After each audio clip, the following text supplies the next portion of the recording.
श्री कृष्ण कहते हैं कि भक्ति में अगर मन लगने लगे तो समझ ले कि आपने भगवान को नहीं बल्कि भगवान ने आपको चुना है। नमस्कार साथियों, स्वागत है आपका हमारे चैनल अनमोल साथी पर। मित्रों, आज का ये वीडियो बहुत ही महत्वपूर्ण है क्योंकि आज के इस वीडियो में हम बात करेंगे स्वयं भगवान श्री कृष्ण के श्रीमुख से निकली श्रीमद् भगवद गीता के दिव्य ज्ञान से प्रेरित ऐसे पवित्र और अनमोल विचारों की जो आपके जीवन से सारे दुख, चिंताओं और निराशाओं का अंत करके जीवन को नई ऊर्जा, उमंग और खुशियों से भर देंगे। श्रीमद् भागवत गीता सिर्फ एक धर्म के लिए नहीं है बल्कि इसे धरती के हर इंसान को पढ़ना और समझना चाहिए ताकि वह अपनी जिंदगी में सुख, शांति और सफलता को प्राप्त कर सके। कहा जाता है कि जिस घर में गीता का पाठ हर रोज पढ़ा जाता है या सुना जाता है उस घर में भगवान श्री कृष्ण स्वयं आते रहते हैं।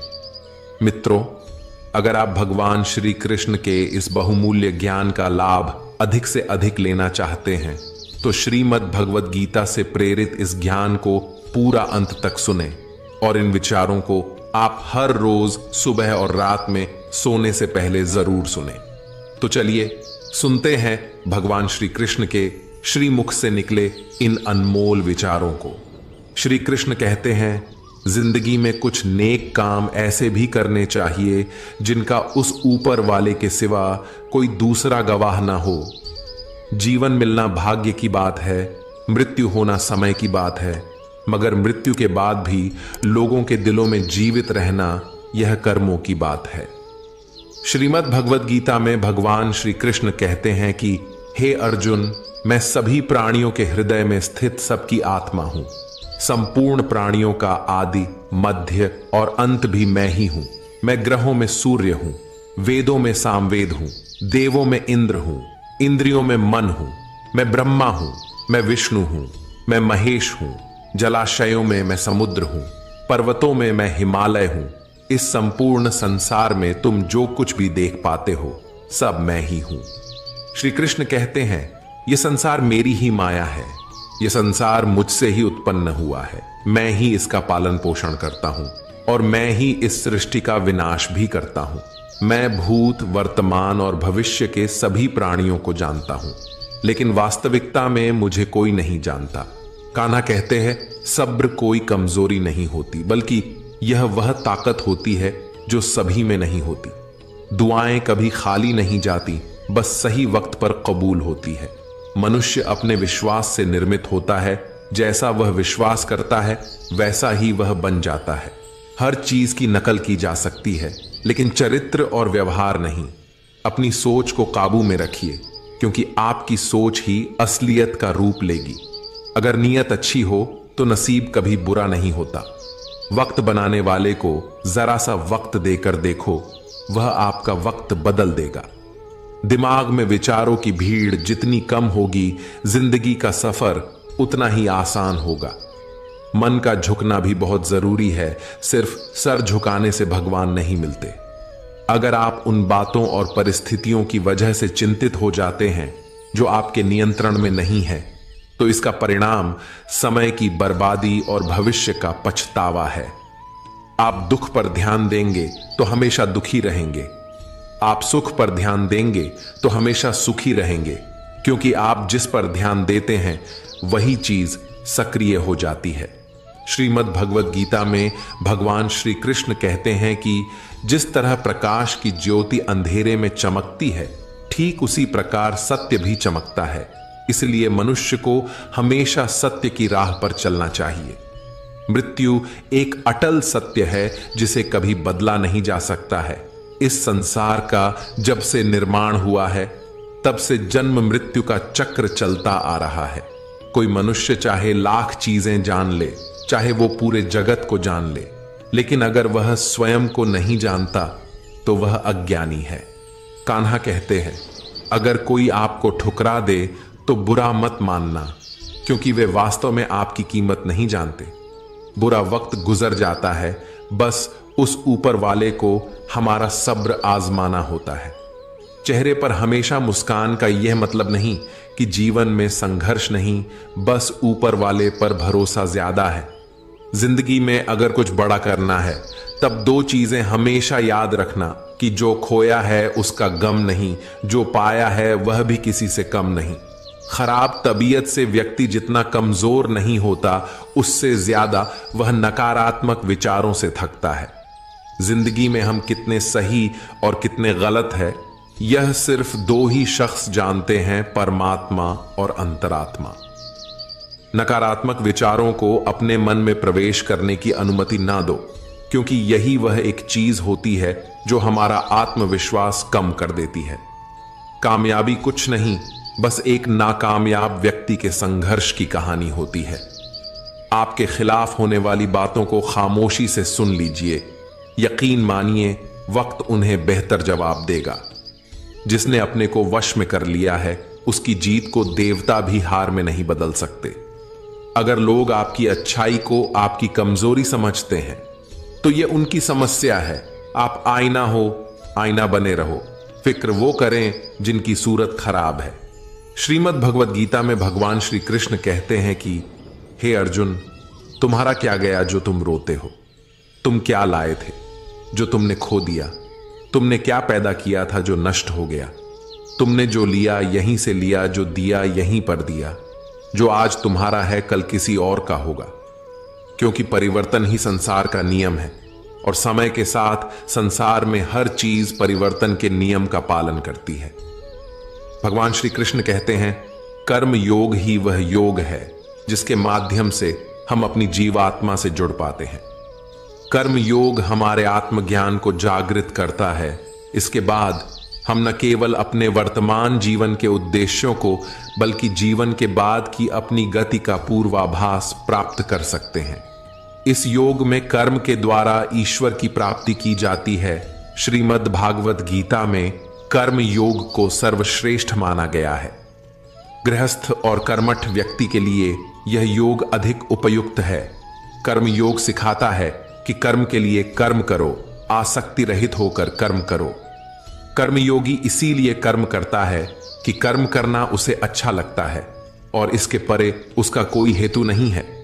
कर्मयोगी कर्म का त्याग नहीं करता, वह केवल कर्म फल का त्याग करता है और कर्म जनित दुखों से मुक्त हो जाता है।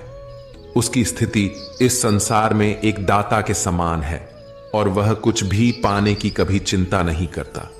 वह जानता है कि वह दे रहा है और बदले में कुछ मांगता नहीं, और इसीलिए वह दुख के चंगुल में नहीं पड़ता। संसार का कोई कार्य ब्रह्म से अलग नहीं है, इसलिए कार्य की प्रकृति कोई भी हो, निष्काम कर्म सदा ईश्वर को ही समर्पित हो जाता है। हे अर्जुन, पुनर्जन्म का कारण वासनाओं या अतिरिक्त कामनाओं का संचय है। कर्मयोगी कर्म फल के चक्कर में ही नहीं पड़ता, अतः वासनाओं का संचय भी नहीं होता। इस प्रकार कर्मयोगी पुनर्जन्म के बंधन से भी मुक्त हो जाता है। भगवान श्री कृष्ण कहते हैं, मनुष्य का मन वायु की तरह चंचल है। यह मन ही है जो मनुष्य को काम वासनाओं की तरफ भटकाता रहता है। अगर जीवन को सफल बनाना है तो मन पर काबू करना बहुत जरूरी है। मन को वश में करने से दिमाग की शक्ति केंद्रित होती है, जिससे कार्यों में सफलता मिलने लगती है। गीता के अनुसार जिस व्यक्ति ने अपने मन पर काबू पा लिया, वह मन में पैदा होने वाली बेकार की चिंताओं और इच्छाओं से भी दूर रहता है। साथ ही वह व्यक्ति अपने लक्ष्य को भी आसानी से प्राप्त कर लेता है। अगर मन को वश में नहीं करोगे तो वह तुम्हारा सबसे बड़ा शत्रु बन जाएगा। भगवान कहते हैं, जो मनुष्य सुख और दुख में शांत रहता है, जिसके राग, भय और क्रोध नष्ट हो गए हैं, जो मनुष्य शुभ और अशुभ वस्तु को पाकर ना प्रसन्न होता है और ना द्वेष करता है, जिन्होंने अपनी इंद्रियों को वश में कर लिया है, वह स्थिर बुद्धि मनुष्य मुनि के समान है। ऐसा मनुष्य स्थिर चित्त और इंद्रियों को वश में करके ज्ञान द्वारा परमात्मा को प्राप्त करके हमेशा संतुष्ट रहता है। क्रोध मनुष्य को नरक की ओर ले जाने वाला द्वार है। क्रोध करने से व्यक्ति का मन अशांत हो जाता है और उसकी स्मरण शक्ति भ्रमित हो जाती है। स्मृति में विभ्रम होने से उसकी बुद्धि नष्ट हो जाती है और फिर व्यक्ति का पतन हो जाता है। भगवान श्री कृष्ण कहते हैं, मनुष्य को क्रोध करने से बचना चाहिए। कितना भी गुस्सा आए स्वयं को शांत रखने का प्रयास करें। श्री भगवान कहते हैं, जिस प्रकार समुद्र की स्थिति अचल है, भारी से भारी आंधी तूफान आने पर या अनेक नदियों के जल प्रवाह उसमें प्रविष्ट होने पर भी वह अपनी स्थिति से विचलित नहीं होता, मर्यादा का त्याग नहीं करता, उसी प्रकार परमात्मा के स्वरूप में स्थित योगी की स्थिति भी सर्वथा अचल होती है। बड़े से बड़े सांसारिक सुखों दुखों का सहयोग वियोग होने पर भी उसकी स्थिति में जरा भी अंतर नहीं पड़ता। वह योगी परमात्मा में नित्य निरंतर अटल और एक रस स्थित रहता है। जो मनुष्य संपूर्ण कामनाओं को त्याग कर ममता रहित, अहंकार रहित और मोह रहित होकर विचरण करता है, वही मनुष्य शांति को प्राप्त कर पाता है। कान्हा कहते हैं, जो दर्द आज सह रहे हो, आगे चलकर वही तुम्हारी ताकत बनेगा। मुसीबत में अगर मदद मांगना हो तो सोच कर मांगना, क्योंकि मुसीबत थोड़ी देर के लिए ही होती है और एहसान जिंदगी भर का। तजुर्बे उम्र से नहीं बल्कि हालातों से आते हैं। जमाने में आए हो तो जीने का हुनर भी रखना। दुश्मन से कोई खतरा नहीं, बस अपनों पर नजर रखना। रात भर गहरी नींद आना इतना आसान नहीं, उसके लिए दिन भर ईमानदारी से जीना पड़ता है। अपनी कमियों को सिर्फ हम दूर कर सकते हैं और कोई नहीं, बाकी सब केवल इनका फायदा उठाना जानते हैं। समय के पास इतना समय नहीं कि वह आपको दोबारा समय दे सके। जो बदला जा सके उसे बदलिए, जो बदला ना जा सके उसे स्वीकार कीजिए और जो स्वीकारा ना जा सके उससे दूर हो जाइए। लेकिन खुद को खुश रखिए, वह भी एक बड़ी जिम्मेदारी है। जब हम अपने रिश्तों के लिए वक्त नहीं निकाल पाते, तब वक्त हमारे बीच से रिश्ता निकाल देता है। जो आपकी बुराई करते हैं उन्हें करने दो, क्योंकि बुराई वही करते हैं जो बराबरी नहीं कर सकते। झूठ भी कितना अजीब है ना, खुद बोलो तो अच्छा लगता है और दूसरे बोले तो गुस्सा आता है। अगर खुश रहना चाहते हैं तो लोगों की बातों पर कम और अपने विचारों पर ज्यादा ध्यान दें। भगवान पर विश्वास बिल्कुल उस बच्चे की तरह करो जिसको हवा में उछालो तो वह हंसता है, डरता नहीं, क्योंकि वह जानता है कि आप उसे गिरने नहीं दोगे। श्रीमद् भगवद गीता में भगवान श्री कृष्ण कहते हैं कि हे अर्जुन, मेरा इन तीनों लोकों में ना तो कुछ कर्तव्य है और ना ही मुझे कोई वस्तु प्राप्त करने योग्य है, फिर भी मैं कर्म करते हुए अपने कर्तव्य का निर्वाह करता हूं। हे पार्थ, यदि मैं कर्मों को करने में सावधानी न बरतूं तो बड़ा अनर्थ हो जाएगा, क्योंकि मनुष्य सब प्रकार से मेरे ही मार्ग का अनुसरण करते हैं। यज्ञ से बचे हुए अन्न को खाने वाले श्रेष्ठ पुरुष सब पापों से मुक्त हो जाते हैं, और जो पापी लोग अपना शरीर पोषण करने के लिए ही अन्न पकाते हैं, वे तो पाप को ही खाते हैं। अर्थात जो लोग ईश्वर को याद किए बिना अपने जिंदा रहने में ही लगे रहते हैं, उन्हें चोर समझना चाहिए।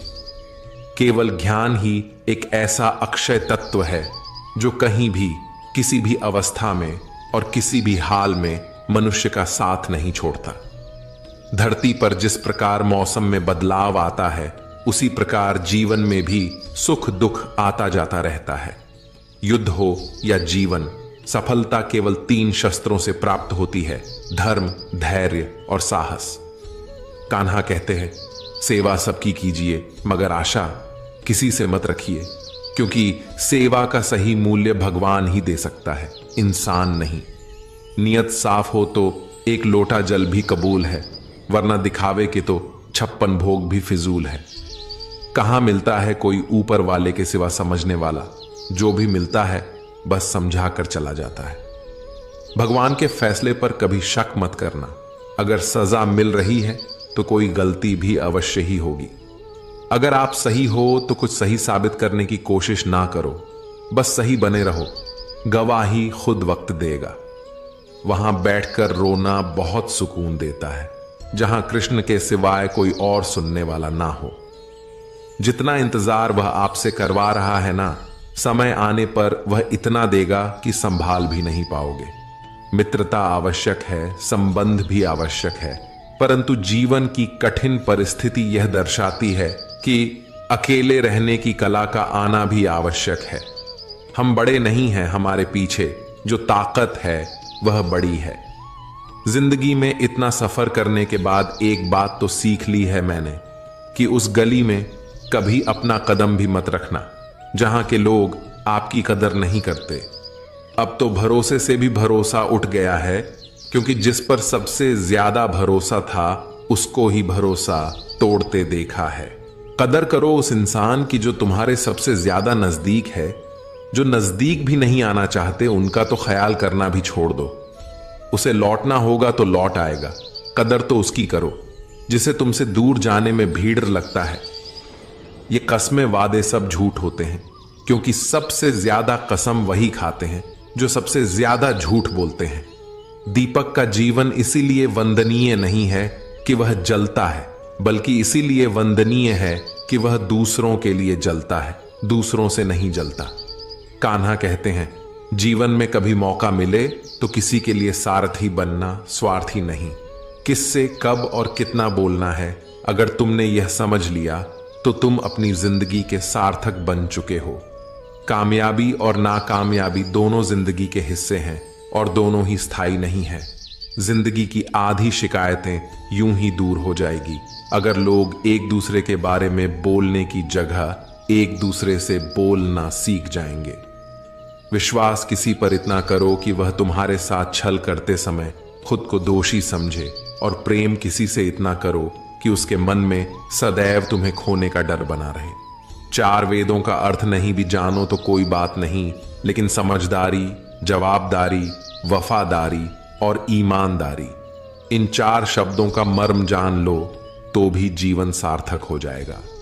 श्रीमद् भगवद गीता में भगवान श्री कृष्ण कहते हैं कि हे अर्जुन, जिस काल में मनुष्य मन में स्थित संपूर्ण कामनाओं को भली भांति त्याग देता है और आत्मा से आत्मा में ही संतुष्ट रहता है, उस काल में वह स्थित प्रज्ञ कहा जाता है। दुखों की प्राप्ति होने पर जिसके मन में उद्वेग नहीं होता, सुखों की प्राप्ति में जो सर्वथा मोह रहित है, तथा जिसके राग, भय और क्रोध नष्ट हो गए हैं, ऐसा मुनि स्थिर बुद्धि कहा जाता है। जिस प्रकार कछुआ सब ओर से अपने अंगों को जैसे समेट लेता है, वैसे ही जब पुरुष इंद्रियों के विषय से इंद्रियों को सब प्रकार से हटा लेता है, तब उसकी बुद्धि स्थिर है, ऐसा समझना चाहिए। बुद्धि युक्त पुरुष पुण्य और पाप दोनों को इसी लोक में त्याग देता है, अर्थात उनसे मुक्त हो जाता है। हे अर्जुन, जिस काल में तेरी बुद्धि मोह रूपी दलदल को भली भांति पार कर जाएगी, उस समय तू सुने हुए और सुनने में आने वाले इस लोक और परलोक संबंधी सभी भोगों से वैराग्य को प्राप्त हो जाएगा। हे पार्थ, धर्म से भरा हृदय धर्म का परामर्श देता है और अधर्म से भरा हृदय अधर्म का परामर्श देता है। कान्हा कहते हैं, दुष्ट लोगों की भलाई कभी नहीं करनी चाहिए, क्योंकि बिच्छू को आप कितना भी प्यार कर लो फिर भी वह डंक ही मारेगा। श्री कृष्ण कहते हैं, लोग तुम्हारी कदर तभी करेंगे जब तुम भी उन्हें उन्हीं की तरह नजरअंदाज करना सीख जाओगे। जिन्हें उधार लेने और दूसरों से एहसान लेने की आदत होती है, वह हमेशा तनाव में घिरे रहते हैं। उस इंसान की कद्र कम की जाती है जमाने में जो दूसरे इंसान की कद्र नहीं करता। किसी को इतना भी सर पर मत बैठा लेना कि सर दर्द बन जाए, और किसी की इतनी भी खुशामद मत करना कि वह आपके लिए बेकदर हो जाए। आईने में जो दिखता है उसके अलावा किसी और पर आंख मूंद कर भरोसा मत करना, क्योंकि जो आज तक आपकी कदर करना नहीं छोड़ रहे हो सकता है कल आपको बेइज्जत करने में कोई कसर न छोड़े। दूर रहना उन लोगों से जो आपकी कदर तब तक करते हैं जब तक काम हो। जल्दबाजी में कोई भी फैसला ना ले, क्योंकि जल्दबाजी में लिया गया फैसला अक्सर गलत हो जाता है। अपने पंखों पर भरोसा रख, हवाओं के भरोसे तो पतंगे उड़ता करती हैं। यहां गरीब जमीन पर पड़ी रोटी भी हंसी खुशी खा लेता है, वहां अमीर हाथ से मिली रोटी की भी कदर नहीं करता। जो मिला नहीं उसे पाने की ख्वाहिश जरूर करना, पर जो मिला है उसकी बेकदरी कभी मत करना। प्यार का असर उस रिश्ते में खत्म हो जाता है जहां एक दूसरे की कद्र करना कम हो जाता है। जिन्हें जो कहना है कहने दो, उनको हम नहीं वक्त जवाब देगा। वक्त के साथ सब बदल जाते हैं, यार, प्यार और हालत भी। क्यों भरोसा करता है तू गैरों पर, जबकि चलना है अपने ही पैरों पर। जिन्हें नींद से प्यार है वह सुहाने सपने देखते रहते हैं, पर जिन्हें अपने सपनों की कदर है उन्हें नींद तक नहीं आती। जहां रहने के लिए घर मिल जाए पर घर के लोगों से कदर ना मिले, ऐसे घर पर रहने से अच्छा सड़क पर रहना है। श्रीमद् भगवद गीता में भगवान श्री कृष्ण कहते हैं कि हे अर्जुन, जो ना कभी हर्षित होता है, ना किसी से द्वेष करता है, ना शोक करता है, ना कामना करता है, जो शुभ और अशुभ संपूर्ण कर्मों का त्यागी है, वह ज्ञानी मनुष्य मुझको अति प्रिय है। मुझे पाने के 3 तरीके हैं, ध्यान योग, ज्ञान योग और कर्म योग, और इन सब में कर्म योग सबसे प्रधान है। जिस प्रकार मनुष्य अपने पुराने वस्त्रों को त्याग कर नए वस्त्र धारण करता है, ठीक उसी प्रकार आत्मा पुराने व्यर्थ शरीर को त्याग कर नए शरीर को धारण करता है। यही प्रकृति का नियम है। इस सत्य को स्वीकार करके भय मुक्त होकर आज में जीना चाहिए। जो मनुष्य मुझे जान लेता है उसके लिए इस संसार में और कुछ भी जानना शेष नहीं रहता। ऐसा मनुष्य जन्म मरण के बंधनों से मुक्त हो जाता है। जो मनुष्य भगवत गीता को पढ़कर उस पर अमल करता है, उसके सारे दुष्कर्मों का प्रभाव समाप्त हो जाता है। जो भाग्य में है वह भाग कर आएगा, और जो भाग्य में नहीं है वह आकर भी भाग जाएगा। जैसे हवा के झोंके नाव को भटका देते हैं, वैसे ही मनुष्य की इच्छाएं बुद्धि को भटका देती है। कान्हा कहते हैं, खुशी के लिए एक काम करोगे तो खुशी नहीं मिलेगी, लेकिन खुश होकर काम करोगे तो खुशी जरूर मिलेगी। यह चिंता छोड़िए कि लोग आपके बारे में क्या सोच रहे हैं। वे तो स्वयं इस चिंता में डूबे हैं कि आप उनके बारे में क्या सोच रहे हैं। बिना झुके खाली होना लगभग नामुमकिन है। अगर अंदर से अहंकार खाली करना है तो झुकना ही एकमात्र उपाय है। जहां तक दिखाई दे रहा हो वहां तक जाइए। जब आप वहां पहुंचेंगे तो आप और आगे देख पाएंगे।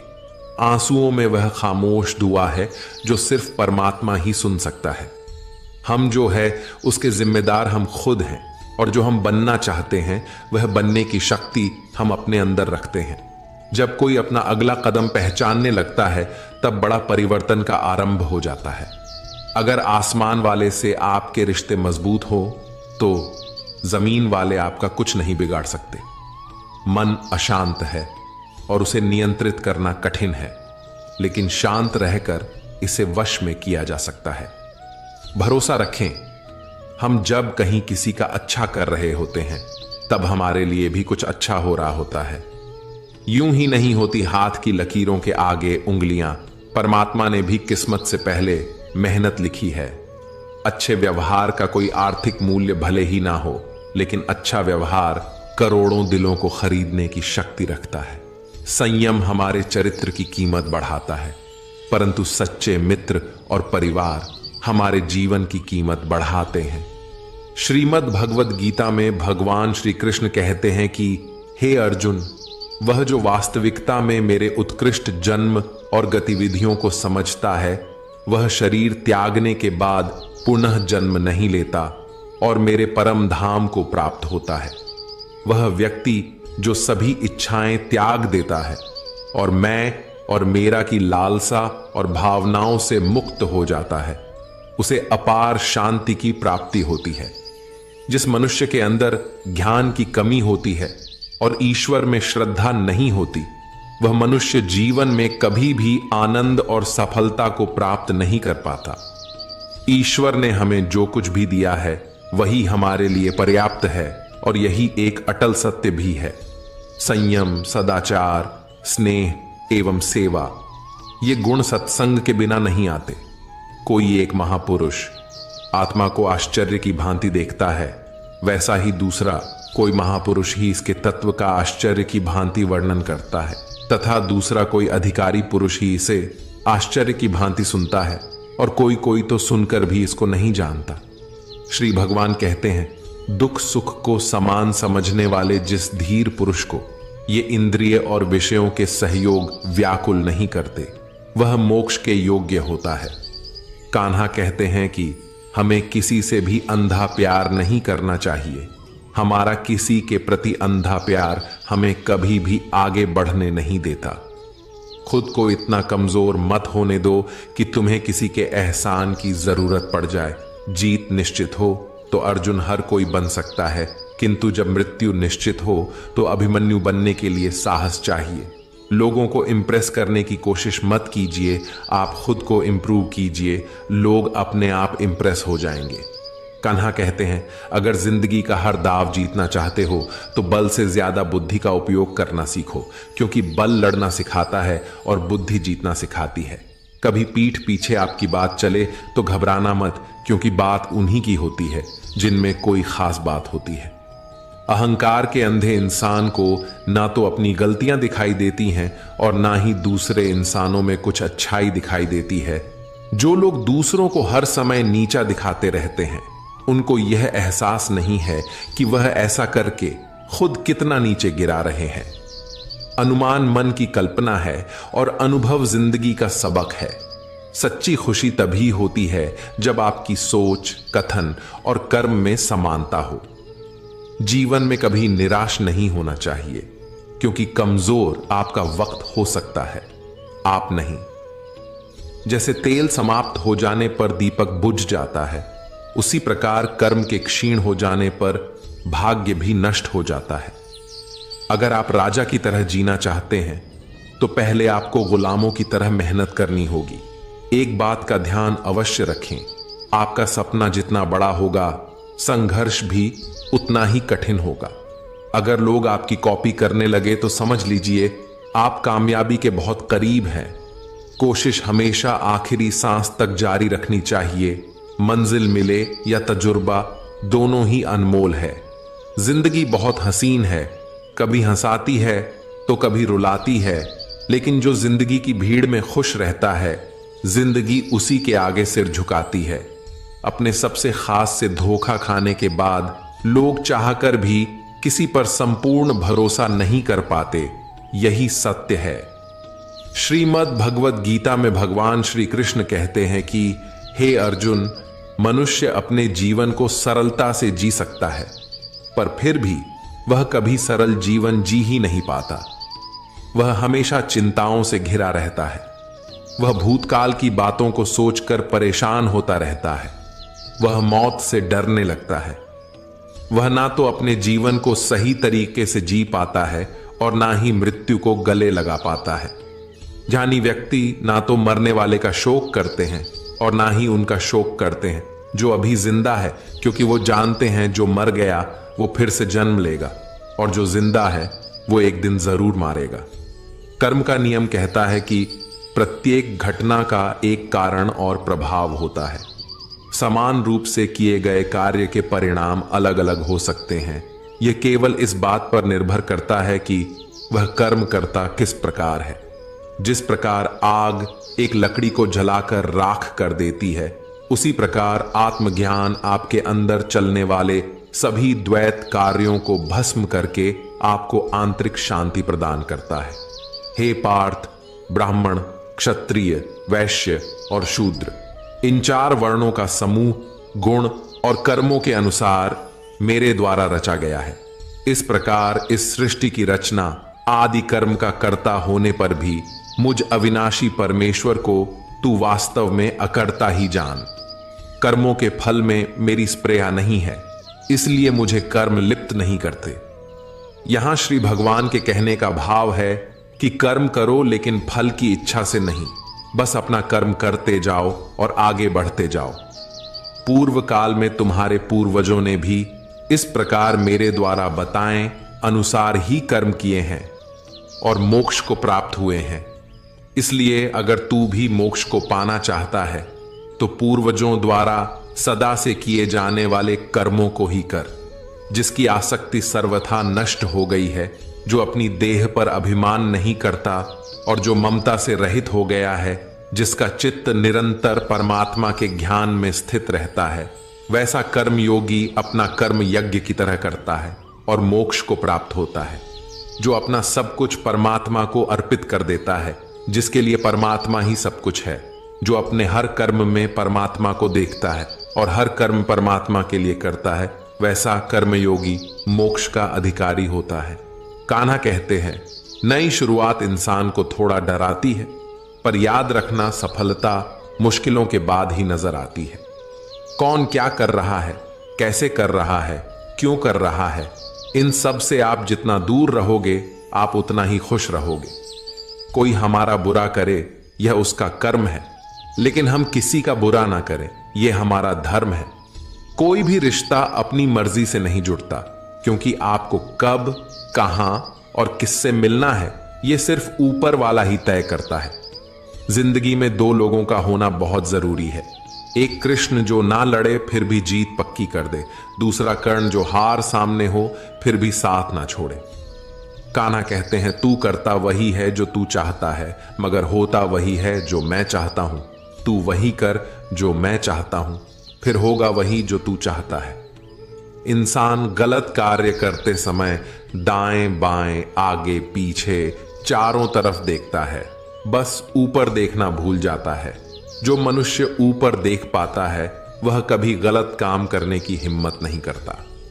मित्रों, भगवान श्री कृष्ण कहते हैं कि जो भी मेरे भक्त श्रद्धा से मुझे भजते, मेरा नाम जपते हैं, मेरी पूजा करते हैं तथा मुझसे प्रेम करते हैं, वो मेरे हैं और मैं उनके सभी कष्टों का हरण करके उन्हें वो सभी सुख प्रदान करता हूं जिनकी वो कामना करते हैं।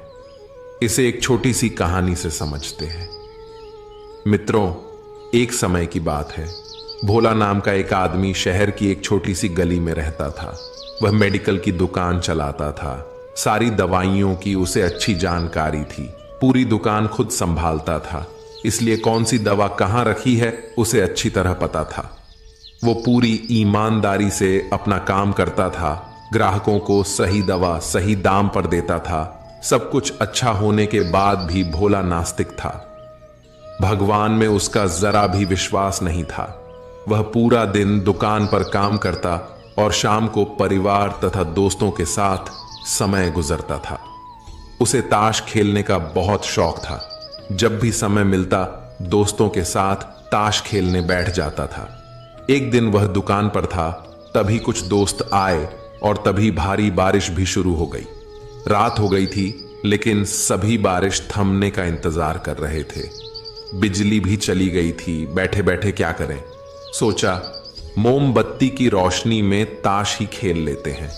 सारे दोस्त दुकान में ताश खेलने बैठ गए। सभी ताश खेलने में मग्न थे। तभी एक बच्चा भागता हुआ आया। वह पूरी तरह भीग चुका था। उसने जेब से दवा की एक पर्ची निकाली और भोले से दवा मांगी। भोला खेल में मग्न था। उसने पहली बार में तो ध्यान ही नहीं दिया। तभी बच्चे ने जोर से आवाज देते हुए कहा, मेरी मां बहुत बीमार है, सारी दवा की दुकानें बंद हो गई हैं। आप दवा देंगे तो मेरी मां ठीक हो जाएंगी। भोला आधे अधूरे मन से उठा, पर्ची देखी और अंदाज से दवा की एक शीशी उठाकर उसे दे दी। पैसे काटकर बच्चे को लौटा दिए। बच्चा भागते हुए चला गया। तभी बारिश रुकी और भोले के दोस्त चले गए और भोला भी दुकान बंद करने लगा। तभी उसे ध्यान आया कि रोशनी कम होने के कारण उसने गलती से बच्चे को चूहे मारने वाली दवा की शीशी दे दी है। भोले के हाथ पांव फूल गए। उसका दिल जोर जोर से धड़कने लगा। उसकी 10 साल की नेकी पर मानो जैसे ग्रहण लग गया। उस बच्चे के बारे में सोचकर वह घबराने लगा। सोचा यदि यह दवाई उसने अपनी बीमार मां को दे दी तो वह अवश्य मर जाएगी। बच्चा भी बहुत छोटा होने के कारण उस दवाई को तो पढ़ना भी नहीं जानता होगा। एक पल वह अपनी इस भूल को कोसने लगा और ताश खेलने की अपनी आदत को छोड़ने का निश्चय कर लिया। पर यह बात तो बाद के बाद देखी जाएगी। अब क्या किया जाए? उस बच्चे का पता ठिकाना भी तो वह नहीं जानता। कैसे उसकी बीमार मां को बचाया जाए? सच में कितना विश्वास था उस बच्चे की आंखों में। भोला को कुछ सूझ नहीं रहा था। घर जाने की उसकी इच्छा मर गई। दुविधा और बेचैनी उसे घेरे हुए थे। घबराहट में वह इधर उधर देखने लगा। पहली बार उसकी नजर दीवार के उस कोने में गई जहां उसके पिता ने जिद करके भगवान श्री कृष्ण की तस्वीर दुकान के उद्घाटन के वक्त लगाई थी। तब पिता ने कहा था, भगवान की भक्ति में बहुत शक्ति होती है, वह हर जगह व्याप्त है और हमें सदैव अच्छे कार्य करने की प्रेरणा देता है। भोला को वो सारी बातें याद आने लगी। आज उसने इस अद्भुत शक्ति को आजमाना चाहा। उसने कई बार अपने पिता को भगवान की तस्वीर के सामने हाथ जोड़कर आंखें बंद करते हुए पूजा करते देखा था। उसने भी आज पहली बार कमरे के कोने में रखी उस धूल भरी कृष्ण की तस्वीर को देखा और आंखें बंद कर दोनों हाथों को जोड़कर वहीं बैठ गया। कुछ देर बाद वह छोटा बच्चा फिर दुकान में आया। पसीना पोंछते हुए उसने कहा, क्या बात है बेटा, तुम्हें क्या चाहिए? बच्चे की आंखों से पानी छलकने लगा। उसने रोते रोते कहा, बाबूजी, मां को बचाने के लिए मैं दवाई की शीशी लेकर भागता जा रहा था। घर के करीब पहुंच भी गया था, लेकिन बारिश की वजह से आंगन में पानी भरा था और मैं फिसल गया। दवाई गिर गई। क्या आप मुझे वही दवाई की दूसरी शीशी दे सकते हैं बाबूजी? बच्चे ने उदास होकर पूछा। भोले ने राहत की सांस लेते हुए कहा, क्यों नहीं? पर उस बच्चे ने दवाई की शीशी लेते हुए कहा, बाबूजी, मेरे पास तो पैसे नहीं हैं। उस बच्चे ने हिचकिचाते हुए कहा। भोला को उस पर दया आई।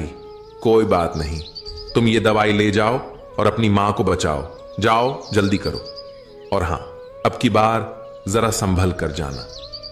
भोला भगवान को धन्यवाद देता हुआ अपने हाथों में उस धूल भरी तस्वीर को लेकर अपनी धोती से पोंछने लगा और अपने सीने से लगा लिया। उसे समझ में आ गया कि भक्त अगर मन से भगवान को याद करे तो भगवान उसकी रक्षा जरूर करते हैं और भगवान उनके सारे संकट हर लेते हैं। श्री कृष्ण कहते हैं, मनुष्य का जीवन केवल उसके कर्मों पर चलता है। जैसा उसका कर्म होता है वैसा उसका जीवन होता है।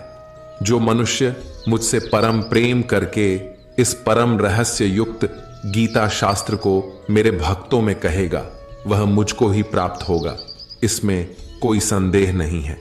उससे बढ़कर मेरा प्रिय कार्य करने वाला मनुष्यों में कोई भी नहीं है, तथा पृथ्वी भर में उससे बढ़कर मेरा प्रिय दूसरा कोई भविष्य में होगा भी नहीं।